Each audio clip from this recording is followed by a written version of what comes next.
Hello बच्चों, नमस्कार आप सभी को। आज इस 32वें दिन के वीडियो में मैं आपको असिस्टेंट प्रोफेसर 2017 हिमाचल प्रदेश के 20 महत्वपूर्ण प्रश्नों को हल कराऊंगा। यदि आप इस चैनल पर नए हैं तो इस चैनल को सब्सक्राइब कर लीजिए। इस चैनल पर प्रतिदिन ऐसे ही भूतपूर्व प्रतियोगी परीक्षाओं के 20 महत्वपूर्ण प्रश्नों को हल कराया जाता है। आज ये 32वें दिन का वीडियो है। इसके पहले मैंने 31 वीडियो बनाया है जिसका लिंक नीचे डिस्क्रिप्शन में है। यदि आपने नहीं देखा है तो उसे भी देख लीजिए। उसमें भी मैंने ऐसे ही विभिन्न प्रतियोगी परीक्षाओं के प्रश्न पत्रों को हल कराया है। ठीक है, तो आइए आज का पहला प्रश्न देखते हैं। आज का पहला प्रश्न है, राग गौड़ सारंग का थाट है। राग गौड़ सारंग का थाट है कल्याण थाट। नेक्स्ट है, प्राचीन प्रबंध में भाग होते हैं। प्राचीन प्रबंध में 6 भाग होते हैं। इसके बाद अगला प्रश्न है, 2 स्वरों को 2 मात्रा में गाना कहलाता है ठा। 2 स्वरों को 2 मात्रा में गाना ठा कहलाता है। नेक्स्ट है, आधुनिक श्रुति पद्धति और प्राचीन श्रुति पद्धति के अनुसार शुद्ध मध्यम स्वर की श्रुति है चौथी श्रुति।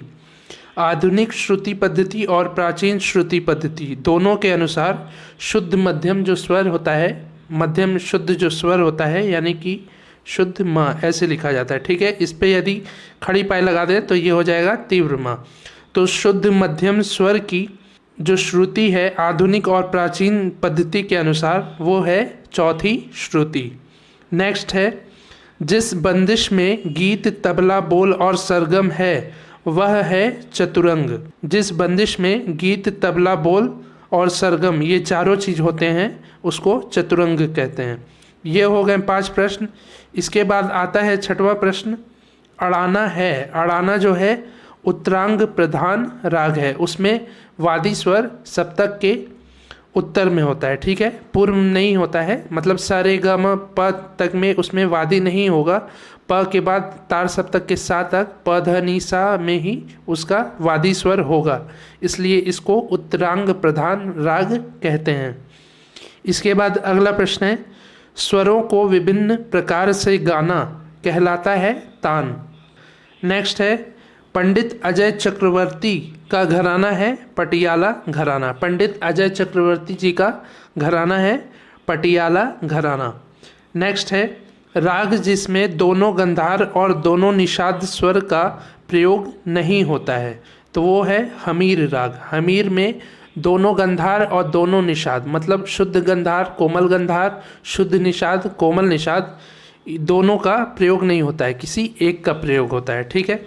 नेक्स्ट है, राग जिसमें दोनों गंधार और दोनों निषाद स्वर का प्रयोग होता है तो वो राग हैं जयजवंती, मालगुंजी और जोगकौंस। जयजवंती, मालगुंजी और जोगकौंस राग में दोनों गंधार और दोनों निषाद का प्रयोग होता है। ये हो गए 10 प्रश्न। इसके बाद आता है 11वां प्रश्न, सारिका रहित वाद्य है। सारिका रहित वाद्य है विचित्र वीणा। सारिका रहित वाद्य का मतलब है जिस वाद्य में सारिका ना होना।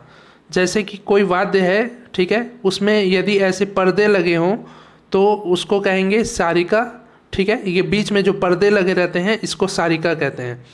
तो सारिका रहित कौन सा ऐसा वाद्य है जिसमें सारिका नहीं होता है तो वो है विचित्र वीणा। इसके बाद नेक्स्ट है, सारिका सहित वाद्य, मतलब जिसमें सारिका होती हैं वो है सितार, दिलरुबा और तंजौरी वीणा। इन तीनों वाद्यों में सारिका होता है और विचित्र वीणा में सारिका नहीं होता है। नेक्स्ट है, 11 मात्रा की ताल है। 11 मात्रा की ताल है कुंभ ताल, रुद्र ताल।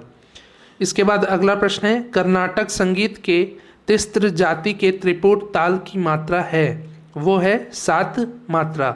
कर्नाटक संगीत के तिस्त्र जाति के त्रिपुट ताल की मात्रा है 7 मात्रा। नेक्स्ट है, रूपक ताल के तिगुन की मात्रा है 2 सही 1/3। रूपक ताल का जो तिगुन होता है उसकी मात्रा होती है 2 सही 1/3। ये हो गए 15 प्रश्न। इसके बाद आता है 16वां प्रश्न, सबरंग उपनाम का प्रयोग बंदिशों में किया है बड़े गुलाम अली खां जी ने। सबरंग उपनाम का प्रयोग किया है अपनी बंदिशों में। इसके बाद अगला प्रश्न है, कथकली नृत्य है। कथकली नृत्य जो है वो केरल का है।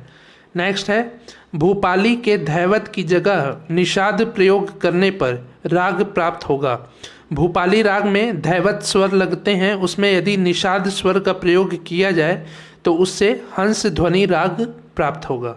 नेक्स्ट है सितार के अंतिम दो तारों को कहेंगे। सितार के अंतिम दो तारों को कहेंगे चिकारी की तार। इसके बाद लास्ट प्रश्न है नाट्य शास्त्र में नाट्य के अंतर्गत गाए जाने वाले गीत को कहेंगे, तो कहेंगे ध्रुव गान। नाट्य शास्त्र में नाट्य के अंतर्गत गाए जाने वाले गीतों को कहेंगे ध्रुव गान। तो ये हो गए आज के 20 प्रश्न। उम्मीद है आपको समझ में आया होगा। प्रतिदिन ऐसे ही ज्ञानवर्धक वीडियोस को देखने के लिए आप हमसे ऐसे ही जुड़े रहें। इस चैनल को सब्सक्राइब करें और यदि यह वीडियो पसंद आया हो तो इसको लाइक और शेयर भी ज़रूर करें। मिलते हैं अगले वीडियो में, तब तक के लिए नमस्कार।